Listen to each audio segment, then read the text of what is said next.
আপনি নাকি এনসিপি এবং জামায়াতের মাঝখানে একটি গলার কাটা, এবং আপনি থাকলে কোনোদিন এনসিপি আসলে খুব শান্তিমতো জামাতের সঙ্গে থাকতে পারবে না। দুইটাই যদি একটু আপনি বলেন, আসলে আপনি কোনটা? এই যে জোট হওয়ার পরে মনে হয় আমি সেই ব্যক্তি যে সবচেয়ে বেশি জোটের মিটিং এ অংশগ্রহণ করেছি, কারণ আমি নির্বাচন পরিচালনা কমিটির প্রধান ছিলাম।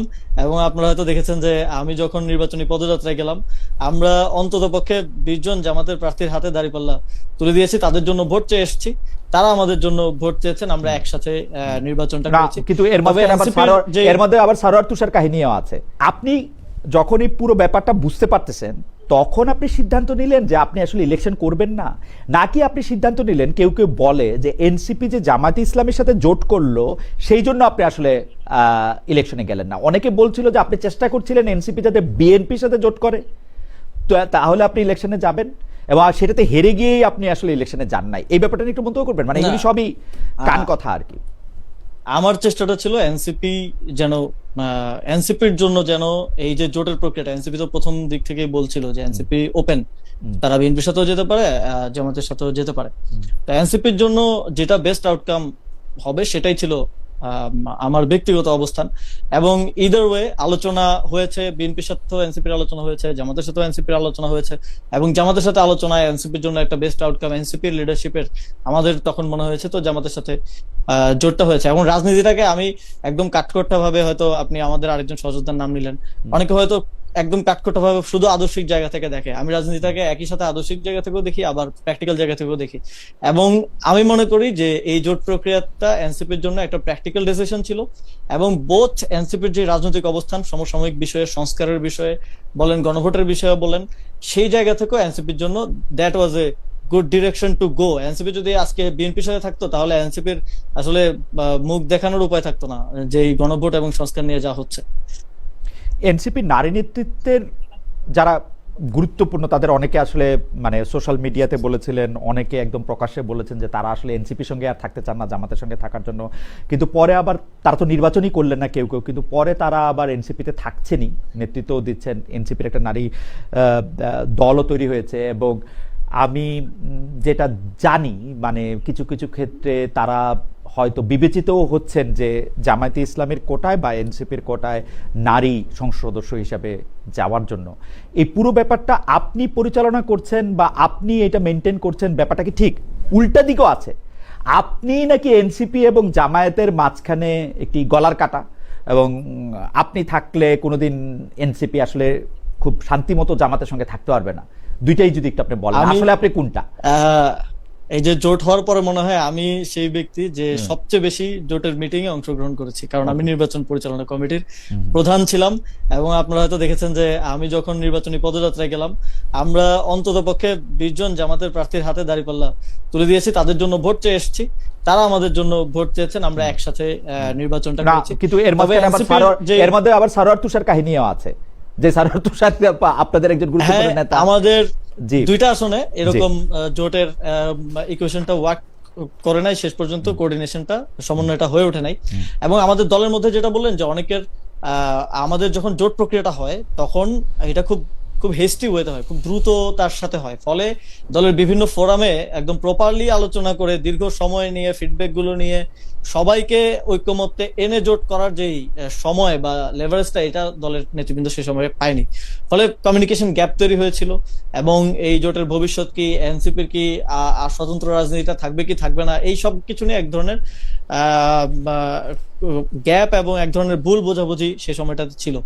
ফলে এই ভুল বোঝাবুঝিটা যখন আমরা সময় দিতে পারলাম, যখন আমি নির্বাচন না করে পার্টির মধ্যে সবার সাথে কথা বললাম, সবার সাথে বসলাম, এটা অনেকটাই মিনিমাইজ করা সম্ভব হয়েছে। ফলে ইভেন অনেকে যারা পদত্যাগ করেছে তারাও সেটা উদ্যোগ করে পার্টিতে কাজ করছেন, যারা বিরোধী মতে ছিলেন অনেকেই পার্টিতে কাজ করছেন। এবং এর মধ্যে আমরা নিজেরা বসে এই জিনিসগুলা নিজেদের মধ্যে আরো বেটার কমিউনিকেশন করার চেষ্টা করেছি। এবং আমাদের এই যে নির্বাচনী জোটের যে স্ট্র্যাটেজিক ডিসিশনটা, এটা আরো ফার্দার সবার সাথে আমরা ডিসকাস করার চেষ্টা করেছি। ফলে সবাই এখন একসাথে আমরা কাজটা করছি। এবং ইভেন যারা পদত্যাগ করেছেন বা যারা গিয়েছেন, অথবা অনেকে এখনো মনোমালিন্য আছে, মন খারাপ করে হয়তো অভিমান করে আছেন, সবার সাথে কিন্তু আমাদের কমিউনিকেশন আছে এবং সবার সাথে আমাদের কথা চলছে। এবং আমরা অনেক ক্ষেত্রে হয় কি, আমাদের বয়সের কারণেও অনেক ক্ষেত্রে রাজনৈতিক ডিসিশন নেওয়ার ক্ষেত্রে প্র্যাকটিক্যালি চিন্তা না করে ইম্পালসিভ ওয়েতে চিন্তা করতে পারে, এটা আমিও হতে পারি বা আমাদের সহযোদ্ধারা হতে পারে, কিন্তু আলটিমেটলি একটু সময় নিয়ে ভাবলেই প্র্যাকটিক্যাল ডিসিশনটা, স্ট্র্যাটেজিক ডিসিশনটা বোঝা যায়।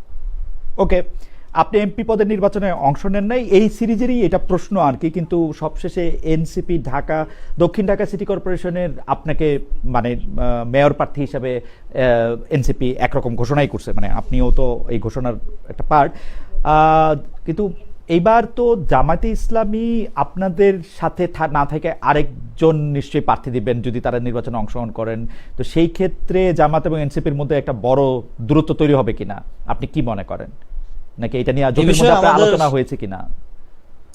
এখন পর্যন্ত আমরা আসলে এই যে জুলাই সনদ, গণভোট, এই বিষয়গুলো নিয়ে খুব আমাদের রাজপথের কর্মসূচিও চলছে, আমাদের সভা সেমিনার চলছে, সংসদে আলাপ আলোচনা হচ্ছে, এগুলো নিয়ে আমাদের এখন পর্যন্ত আলোচনা হচ্ছে। আমরা অফিসিয়ালি লোকাল গভর্নমেন্ট ইলেকশন নিয়ে আলোচনা করতে পারি নাই, এবং সঙ্গত কারণেই, কারণ এখন পর্যন্ত ডেট ঘোষণা হয় নাই, আমরা একটু আগেই পার্টি হিসেবে ঘোষণা করে দিয়েছি।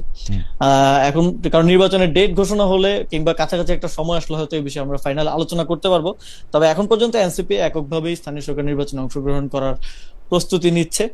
জোট হবে কিনা বা কোন পর্যায়ে হবে, কিভাবে হবে এই নির্বাচনে, সে বিষয়ে আমরা এখনো ফার্দার ফর্মাল কোনো আলাপ আলোচনা আমাদের সাথে জোট সঙ্গীদের হয় নাই। এটা আমরা করে তারপরে আমরা এটা ফার্দার বলতে পারবো আর কি। দর্শকদের প্রশ্ন, একটা জনাব আব্দুল আল মামুন বলছেন যে আসিফ সাহেবকে জিজ্ঞাসা করেন, তিনি যে বলেছিলেন সশস্ত্র বিপ্লবের জন্য প্রস্তুত ছিলেন, সেইটা তারা কোথায় বিপ্লবের ট্রেনিং নিয়েছিল এবং বাংলাদেশ সেনাবাহিনী কোনো কর্মকর্তা তাদের প্রশিক্ষণ বা সহযোগিতা করেছে কিনা? জনাব আসিফ সজীব ভাই। আমরা সশস্ত্র বিপ্লবের ঘোষণা দেওয়ার জন্য প্রস্তুত ছিলাম, কিন্তু সশস্ত্র বিপ্লব করার যেই প্রস্তুতি, যেটা আমরা দেখেছি যে রাশিয়াতে হয়েছে বা বিভিন্ন জায়গায়, সেটা আমাদের ছিল না স্বাভাবিকভাবেই। এবং আপনি যদি দেখেন 5ই আগস্টের 5ই আগস্ট আমাদের ছিল একটা ডু অর ডাই কল, এবং 5ই আগস্ট যদি আমরা সফল না হতাম তাহলে ওইটা ছাড়া আমাদের কোনো উপায় ছিল না। এবং আপনি দেখেন আমাদের মুক্তিযুদ্ধের আগে আমাদের এখানে কতজন মানুষ আসলে সশস্ত্র প্রশিক্ষণ নিয়েছিল, নাই, কিন্তু তাদের সে সময় মুক্তিযুদ্ধের ঘোষণাটা দিতে হয়েছিল, মানুষকে ডাক দিতে হয়েছিল যে যে যার যা আছে তা নিয়েই ঝাঁপিয়ে পড়তে হবে। এবং অন দা ওয়ে কিন্তু প্রশিক্ষণেরও ব্যবস্থা হয়েছে এবং অস্ত্রেরও ব্যবস্থা হয়েছে এবং সফলতাও এসেছে। তো এটা অনেকে ওই সশস্ত্র বিপ্লবের কথাটা নাহিদ ভাই বলেছেন, আমি বলেছি বিভিন্ন জায়গায়, ফলে অনেকে ধরে নিয়েছেন যে হয়তো আগে ভাগে অস্ত্র শস্ত্র বাসায় নিয়ে বসেছিলাম করার জন্য। এটা এরকম না, এটা অনেকটা মানে অভ্যুত্থানের ওই সময়কার ডিমান্ডের জায়গা থেকেই প্রস্তুতিটা ছিল। অসশস্ত্র প্রসঙ্গে আমাদের অনেকের কৌতূহল থাকে যে আপনি কি আপনার পিস্তলটা বা করেছেন কিনা, জমা দিয়েছেন কিনা, নাকি এটা এখনো আছে ওই কথার মতো আসিফ মাহমুদের লাইসেন্স, মানে উপদেষ্টা হিসেবে অস্ত্র জমা দিলেও লাইসেন্সটা রয়েছে কিনা, নাকি অস্ত্র আছে লাইসেন্সও আছে? আমি লাইসেন্সটা রাষ্ট্রের একজন নাগরিক হিসেবেই নিয়েছি, এবং সেই হিসেবে আমার নিরাপত্তার স্বার্থে লাইসেন্সও আছে, অস্ত্র আছে। এই বিষয়ে সাধারণত 3 বছরের জন্য লাইসেন্স দেওয়া হয় আর কি। ওকে, আমরা পরবর্তী প্রসঙ্গের মধ্যে একটু যাই, যে সেটা হচ্ছে যে দর্শকদের আরেকটা কৌতূহল, মানে এটা আমি একটু প্যারাফ্রেজ করি, আপনি যদি একটু বলতেন যে আপনাকে নাকি দক্ষিণ ঢাকার মেয়র পদপ্রার্থী করা হয়েছে কারণ আপনি একজন ধনাঢ্য ব্যক্তি, আপনার প্রচুর টাকা রয়েছে এবং সেই টাকা দিয়ে আপনি দল সামলাচ্ছেন, মিটিং সামলাচ্ছেন, মিছিল সামলাচ্ছেন, এবং এনসিপির মধ্যে আপনি সবচেয়ে বেশি প্রভাব বজায় রাখতে পারছেন কারণ আপনার অনেক টাকা। একটু আপনি মন্তব্য করবেন কিনা যে আপনার দল করতে অনেক টাকা লাগছে কিনা? এটা একেবারেই যাই হোক, এই ধরনের অনেক পারসেপশন, অনেক কিছু বিগত 1.5 বছরে বিভিন্ন প্রপাগান্ডা বিভিন্ন ইয়ার মাধ্যমে তৈরি করা হয়েছে আমার বিরুদ্ধে স্পেসিফিকলি আমি বলবো, এবং আমি জানিও কারা করেছে এবং তারা কেন করেছে। তারা বিভিন্ন ক্ষেত্রে আমার কাজে আসলে তারা মনে করেছে যে তারা ক্ষতিগ্রস্ত হয়েছে বা তাদের স্বার্থটা সিদ্ধ হয়নি, ফলে এটা করেছে।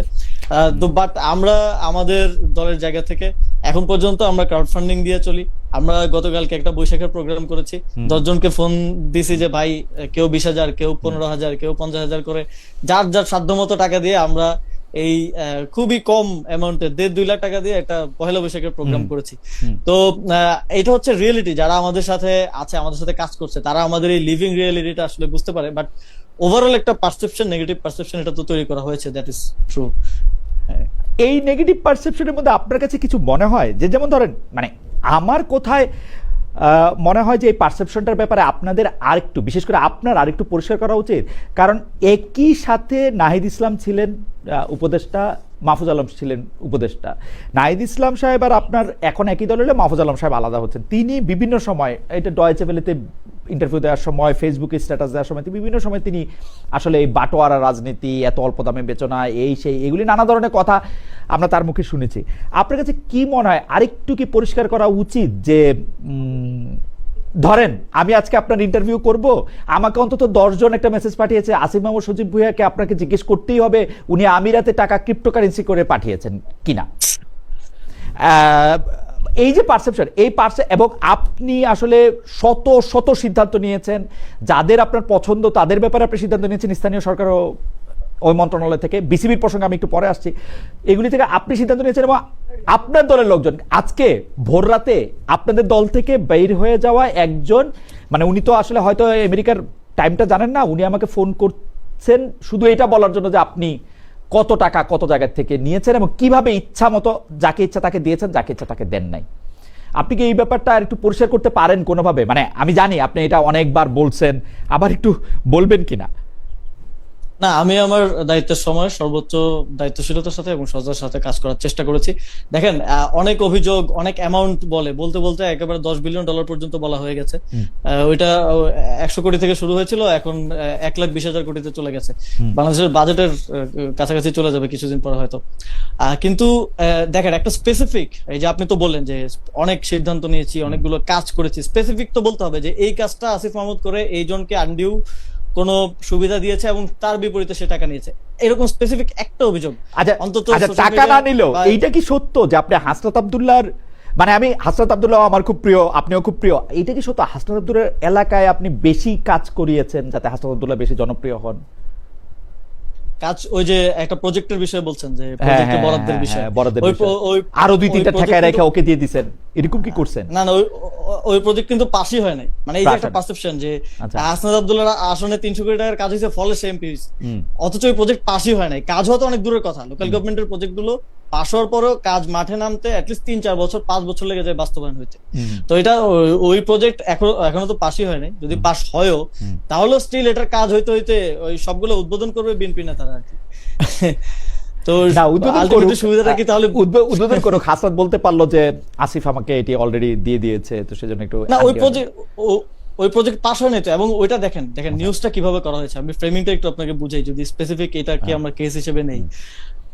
প্রজেক্ট পাস হওয়ার অনেকটা লম্বা একটা প্রক্রিয়া আছে। মিনিস্ট্রি থেকে একটা ড্রাফট করা হয়, ডিপিপি যেটাকে বলা হয়, সেটা পাঠানো হয় আমাদের পরিকল্পনা কমিশনে। পরিকল্পনা সেটা অর্থ মন্ত্রণালয়ে পাঠানো হয়, অর্থ মন্ত্রণালয়ে ছাড় দিলে পরিকল্পনা কমিশনে পাঠানো হয়, সেখান থেকে পাস হলে তারপরে আবার মিনিস্ট্রিতে আসে, মিনিস্ট্রি পিডি নিয়োগ দিয়ে বাস্তবায়ন করে। তো এটা মিনিস্ট্রি থেকে যখন আসলে পরিকল্পনা কমিশনে পাঠানো হলো, পরিকল্পনা কমিশন কিন্তু একাধিক বৈঠক করে, অন্তত 15টা বৈঠক করে, তারা বাজেট কাটছাট করে, এটার বাস্তবতা নিরীক্ষা করে, তারপরে পাস করে। তখনই নিউজ করে দেওয়া হইলো যে প্রজেক্ট পাস হয়েছে, আসিফ মাহমুদ এত টাকা বরাদ্দ নিছে, হাসনাত আব্দুল্লাহ এত টাকা বরাদ্দ নিছে, অথচ দেখেন পরিকল্পনা কমিশন থেকে সেটা পাসই হয় নাই। তো এটা যখন বাংলাদেশের একটা বড় গণমাধ্যম করে এবং এই ধরনের একটা পারসেপশন তারা তৈরি করার জন্য করে, তখন এটা আসলে আমাদের মানে সাংবাদিকতার বস্তুনিষ্ঠতাকে প্রশ্ন করা ছাড়া কিছু করার থাকে না। যখন প্রজেক্টটা পাস হবে তখন আপনি বলতে পারেন যে প্রজেক্ট করে তারা নিজের এলাকায় বরাদ্দ নিয়েছে। বরাদ্দটা পাস না হওয়ার আগে আপনি কিভাবে বলতে পারেন যে আসলে বরাদ্দটা নিয়েছে? ওকে।